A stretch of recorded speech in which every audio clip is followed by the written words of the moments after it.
النهارده ان شاء الله جايبه لكم طريقه بديل الاوفر، او خصيصا بتستعمل في الشيميزات الرجالي. دايما بتلاقي من جوه متنضف بنفس الطريقه، مفيش خياطه اوفر. وبعض الشيميزات الحريمي. خلاص، اول حاجه بطبق الامام على الخلف، وبسيب 2 سنتي في الامام و2 سنتي في الخلف، مش ازيد ولا اقل.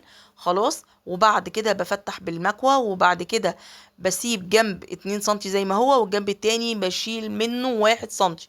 خلاص، وبدخل ال1 سنتي جوه ال2 سنتي كأني بحشيهم، وبعد كده اكبسهم بالمكوة. خلاص. ما تنسوش بقى تعملوا لايك وشير وكومنت حلو فيه، تصلوا فيه على النبي عليه الصلاة والسلام، علشان الفيديو ده يوصل لأكبر عدد ممكن، وتاخدوا الثواب معايا ان شاء الله.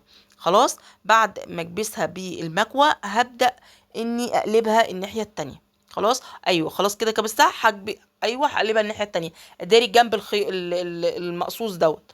خلاص، انا كده دريته، وهبدأ برضو تاني هكبسها بالمكوى تاني. يبقى اساس الشغل في الجزء دوت هو المكوى.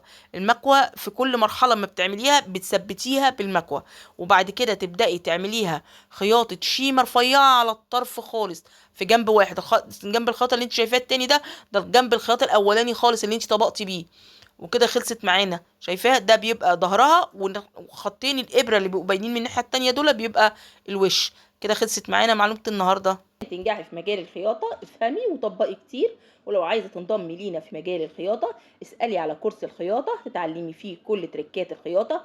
هتتعلمي معانا من أول احتراف الباترون لحد القص والتفصيل بإيدك أكتر من مرة. مستنيينك معانا في كرييتيف فاشون كورس.